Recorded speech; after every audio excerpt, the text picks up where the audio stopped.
ખર્ચાની ના પાડી તો મગજનું કામ લીધું એને. શું છે? કાઉલી બકા, તું સૌથી સ્વીટ છે. વાવ, થેન્ક યુ. તું એકદમ રાજકુમારી છે. વાવ, થેન્ક યુ. પરી છે, પરી. અરે વાવ, થેન્ક યુ.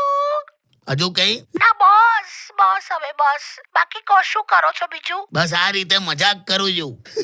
એટલે મને જે કીધું એ બધું મજાકમાં લીધું? ના તને કીધું એટલું જ સિરિયસ કીધું એમ. બાકી બધું મજાક કરું છું એમ. હવે સાંભળો, તમે પેલી જે મીઠાઈ લઈ ગયા છો બધાને આપી ઓફિસમાં? ઓફિસમાં મીઠે ના એટલે આ કાજુ કતરી ખાજે, મેં બનાવી. શું વાત કરો છો?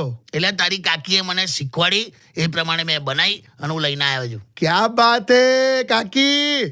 અરે મસ્ત, એકદમ ફટાફટ શીખી ગયા. બોલો. પણ ક્રેડિટ તો તમને જ જાય છે ને યાર. હા, એ સવાલ જ નહીં. તો કાકા એઝ અ સ્ટુડન્ટ તમને કંઈક ગુરુ દક્ષિણા આપી કે નહીં? મારે આપવી જોઈએ નહીં? તો યાર હાલ આભાર. હા. ચાલ તે હું તારો અત્યારે સ્ટુડન્ટ કહેવાઉં એટલે એ પ્રમાણે તું